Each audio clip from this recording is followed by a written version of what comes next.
ٹھیک ہوگا نا؟ تو یہاں پہ آپ بالکل کر سکتے ہیں. اچھا قبر کشائی کے لیے جو ہے انویسٹیگیشن کے لیے قبر کشائی کی جا سکتی ہے؟ پوسٹ مارٹم اگر جینون کو قتل کا مسئلہ ہے وہ تو قرآن میں ہے کہ قتل کے مقدمے کی پیروی ہونی چاہیے. باقی ہر مسئلے میں کہا گیا معاف کرو، معافی کی روش اختیار کرو، لیکن قصاص کے معاملے میں ہے کہ انسانیت کی زندگی ہے قصاص کے اندر. قتل کے مقدمے کی پیروی ہونی چاہیے، اس میں معافی نامہ کوئی نہیں ہونا چاہیے. تو اس کے لیے اگر پوسٹ مارٹم کرنا پڑے انویسٹیگیشن کے لیے، ویسے تو عموماً قتل کے مقدموں میں بہت کم ہوتا ہے قبر کشائی کرنی پڑے. جب قتل ہوتے ہیں تو سیدھا وہ سول ہاسپٹل سے لے جاتے ہیں، وہاں پہ پوری پوسٹ مارٹم رپورٹ بنتی ہے اور اس کے بعد یعنی لاش حوالے کی جاتی ہے، تو اس میں سارے ٹروتھ ریویل ہو جاتے ہیں. یہ بہت کم کیسز میں ہوتا ہے کہ کوئی گمشدہ لاوارث لاشیں ہوں اور ان کا وہ کرنی پڑ جائے، وہ علیحدہ بات ہے. تو وہ پھر لا یکلف اللہ نفسا الا وسعہا.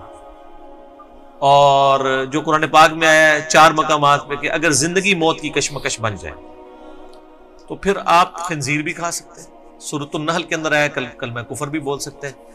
تو یہ مجبوراً اس کیٹاسٹرافک کنڈیشن کے اندر پوسٹ مارٹم کے لیے اگر قبر کشائی کرنی پڑے پھر لمیٹڈ لوگ جائیں.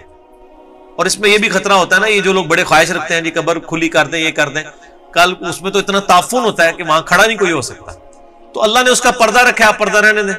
پھر لوگ باتیں کریں گے دیکھو نا لاش سڑ گئی، یہ بھی تو پھر لوگ باتیں شروع کر دیں گے. اس لیے مردے کا پردہ رہنے دیں. اور اگر کسی کی لاش میں اس طرح تعفن بھی ہونا، یہ اس چیز کی دلیل نہیں ہے کہ وہ گناہگار ہے. اللہ نے کہیں گارنٹی نہیں لی ہوئی ہے کہ نیک بندے کی لاش سلامت رہے گی. وہ گارنٹی صرف نبیوں کے لیے ہے یا اس کے بعد جس کے لیے اللہ چاہے.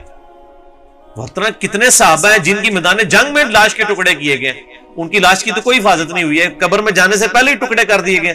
سیدنا امیر حمزہ رضی اللہ تعالیٰ ان کا مسئلہ نہیں ہوا لاش کا، تو کوئی حفاظت تو کوئی نہیں ہوئی لاش کی. قبر میں جا کے اللہ تعالیٰ باہر جب تھی لاش تو سب کچھ کاٹا گیا نا. اس طریقے سے آگ کے کڑاؤں میں صحابہ کو جلایا گیا. ٹھیک ہے نا جی. تو یہ کوئی دلیل نہیں کسی کی لاش کا سلامت رہنا کہ وہ یعنی کسی کی بزرگی دلیل کہ لازمی لاش سلامت ہے، ضروری نہیں ہے، ہو بھی سکتی نہیں بھی سکتی. اچھا نبی پہلے سے کوئی پرانی بنی ہوئی قبر ہے اس کو کھود کر اس میں نئی میت کو دفن کیا جا سکتا ہے؟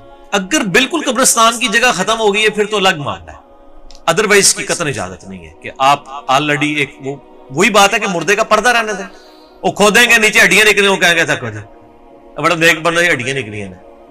ٹھیک ہے، یہ کام نہ کریں. آپ پاس جگہ اویلیبل ہے.